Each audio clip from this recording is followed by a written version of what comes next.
ಈ ಒಂದು ಸಿಂಪಲ್ ಆದ ದಾಲ್ ರೆಸಿಪಿ ಮಾಡೋದು ತುಂಬಾ ಸುಲಭ. ಇನ್ನೂವರೆಗೂ ನನ್ನ ಚಾನಲ್ನ ಸಬ್ಸ್ಕ್ರೈಬ್ ಮಾಡ್ಕೊಂಡಿಲ್ಲ ಅಂದರೆ ಈ ಕೂಡಲೇ ಸಬ್ಸ್ಕ್ರೈಬ್ ಮಾಡ್ಕೊಳ್ಳಿ. ಯಾಕಂದರೆ ಇದೇ ರೀತಿಯಾದ ಈಸಿ ರೆಸಿಪೀಸ್ನ ನಿಮ್ಮ ಜೊತೆ ಶೇರ್ ಮಾಡ್ತಾನೆ ಇರ್ತೀನಿ.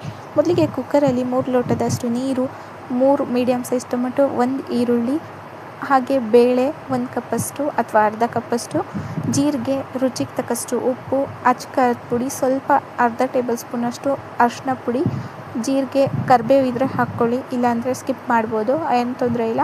ಬೆಳ್ಳುಳ್ಳಿ, ಹಾಗೆ ಹುಣಸೆ ಹಣ್ಣು ಸ್ವಲ್ಪ, ಉಪ್ಪು ರುಚಿಗೆ ತಕ್ಕಷ್ಟು ನೋಡಿಬಿಟ್ಟು, ಆಮೇಲೆ ಅಚ್ಕಾರದ ಪುಡಿ 2 ಟೇಬಲ್ ಸ್ಪೂನಷ್ಟು, ಖಾರ ಜಾಸ್ತಿ ತಿಂತೀವರಾದರೆ ಜಾಸ್ತಿ ಹಾಕ್ಕೊಳ್ಳಿ, ಮೇಲ್ಗಡೆಯಿಂದ ಕುಕ್ಕಿಂಗ್ ಆಯಿಲು ಇಷ್ಟನ್ನು ಹಾಕಿ ಸ್ವಲ್ಪ ಇದು 5 ವಿಸಲ್ ಬೇಯಿಸ್ಕೋಬೇಕು. ಬೇಯಿಸ್ಕೊಂಡಾದ ನಂತರ ನೀರು ಸಪ್ರೇಟ್ ಮಾಡಿಬಿಟ್ಟು ಇದನ್ನು ಚೆನ್ನಾಗಿ ಮ್ಯಾಶ್ ಮಾಡಬೇಕು. ಕೆಲವೊಬ್ಬರಿಗೆ ಪೂರ್ತಿ ಸಣ್ಣಾಗಿ ಬೇಕು ಸಾಂಬಾರು ಅಂದರೆ ಪೂರ್ತಿ ಸಣ್ಣಾಗಿ ಮ್ಯಾಶ್ ಮಾಡ್ಕೊಳ್ಳಿ. ಇಲ್ಲ ಸ್ವಲ್ಪ ಬೇಳೆ ಆಗಿದ್ದರೆ ಚೆನ್ನಾಗಿರುತ್ತೆ ಅಂದರೆ ಸ್ವಲ್ಪ ಗಟ್ಟಿಯಾಗಿ ಈ ರೀತಿ ಮ್ಯಾಶ್ ಮಾಡ್ಕೊಳ್ಳಿ. ನಾನು ಯಾವ ರೀತಿ ಮಾಡ್ತೀನಿ.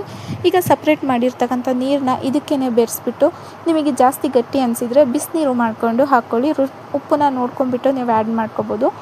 ಈಗ ಇದಕ್ಕೆ ಸಿಂಪಲ್ ಆದ ಅಂದರೆ ಬಗಾರ್ ಕೊಟ್ಬಿಟ್ರೆ, ನಮ್ಮ ಸಿಂಪಲ್ ಆದ ಒಗ್ಗರಣೆನ ಹಾಕಿಬಿಟ್ರೆ ನಮ್ಮ ಸಿಂಪಲ್ ಆದ ಟೊಮೆಟೊ ದಾಲ್ ರೆಡಿ ಆಗೋಯಿತು. ಇದು ಅನ್ನದ ಜೊತೆ ಅಂತೂ ಸೂಪರ್ ಕಾಂಬಿನೇಷನ್. ತರಕಾರಿ ಇಲ್ಲದೆ ಇರುವಾಗ ಮನೆಯಲ್ಲಿ ಬೇಗನೆ ಆಗೋಗುತ್ತೆ ಜಟ್ಪಟ್ ಅಂತೇಳಿ. ಒಂದ್ಸತಿ ನೀವು ಕೂಡ ಟ್ರೈ ಮಾಡಿ, ತುಂಬ ಚೆನ್ನಾಗಿ ಬರುತ್ತೆ. ಈ ಸಾಂಬಾರು ತುಂಬ ಚೆನ್ನಾಗಿರುತ್ತೆ. ಇದ್ರ ಜೊತೆ ಉಪ್ಪಿನಕಾಯಿ ಅಥವಾ ಹಪ್ಳ ಇದ್ಬಿಟ್ರೆ ಇನ್ನೂ ತುಪ್ಪ ಮೇಲ್ಗಡೆಯಿಂದ ಸ್ವಲ್ಪ ತುಂಬ ಸಖತ್ತಾಗಿರುತ್ತೆ. ಒಂದ್ಸತಿ ಟ್ರೈ ಮಾಡಿ. ಹಾಗೆ ಇನ್ನೂವರೆಗೂ ಯಾರೆಲ್ಲ ಹೊಸದಾಗಿ ನನ್ನ ಚಾನಲ್ನ ನೋಡ್ತಾ ಇದ್ದೀರೋ, ಈ ರೆಸಿಪಿ ನಿಮ್ಗೆ ಇಷ್ಟ ಆಗಿದ್ದರೆ ಫ್ರೆಂಡ್ಸ್ ಫ್ಯಾಮಿಲಿ ಜೊತೆ ಶೇರ್ ಮಾಡಿ. ಹಾಗೆ ಚಾನಲ್ನ ಸಬ್ಸ್ಕ್ರೈಬ್ ಮಾಡ್ಕೊಳ್ಳೋದು ಮರಿಬೇಡಿ.